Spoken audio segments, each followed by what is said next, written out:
Hi అండి, welcome to simply bar channel.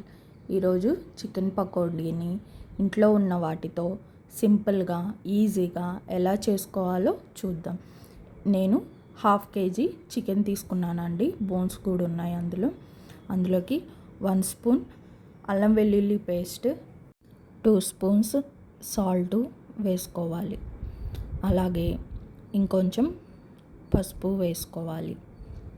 వాటితో పాటు ఒక 1.5 స్పూన్ కారం వేసుకోవాలన్నమాట. నేను ఇందులో 2 రకాల కారాలు వాడుతున్నాను. ఒకటి నార్మల్ మసాలా కారం అండ్ ఇంకొకటి ప్లెయిన్ కారం అన్నమాట.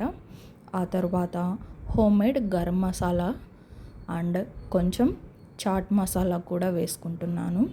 ఇంట్లో చాట్ మసాలా లేని వాళ్ళు నిమ్మకాయ రసం పిండుకోవచ్చు అన్నమాట. చాట్ మసాలా ఎక్కువ వేసుకోవద్దు, ఎక్కువగా ఆ స్మెల్లే వస్తుంది కాబట్టి. ఇప్పుడు ఈ మసాలా మొత్తం చికెన్కి బాగా పట్టేటట్టుగా బాగా కలుపుకోవాలి, మిక్స్ చేసుకోవాలన్నమాట. అప్పుడే మనకి ఈ మసాలా ఫ్లేవర్ అంతా బాగా పడుతుంది.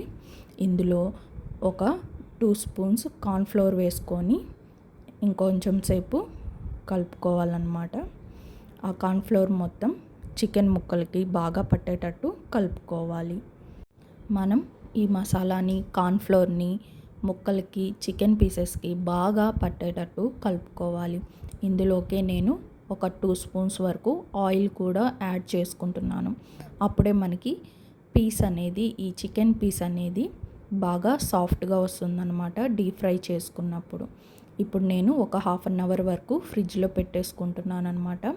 ఇంకా స్టవ్ పైకి ఒక ప్యాన్ తీసుకొని అందులోకి ఆయిల్ వేసుకొని బాగా వేడయిన తర్వాత మనం ఇంకా చికెన్ని డీప్ ఫ్రై చేసుకుందాం. చూసారు కదా, ఒక 1/2 అవర్ తర్వాత చికెన్ బయటికి తీసాక అలా ఉందన్నమాట. ఇప్పుడు బాగా వేడైన ఆయిల్లోకి ఒక్కొక్క పీస్ని విడివిడిగా వేసుకుంటున్నానండి. అట్లా వేసుకొని మనం మరీ హై ఫ్లేమ్లో కాకుండా సిమ్లో కూడా పెట్టుకోకుండా మీడియం ఫ్లేమ్లో పెట్టుకొని మనం చిన్నగా ఫ్రై చేసుకోవాలి.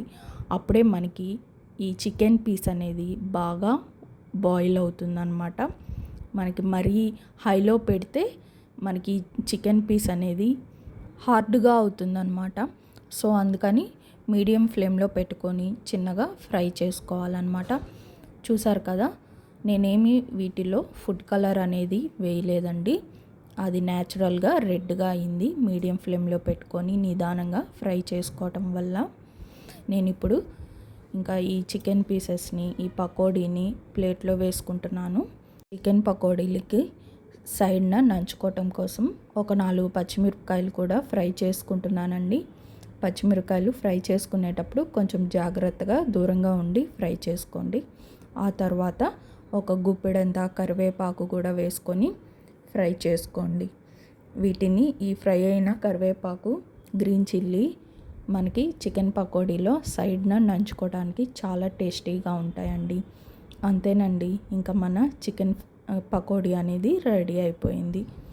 చూసారు కదా, please like, share and subscribe to simply bar channel. Thanks for watching. Please support simply bar channel.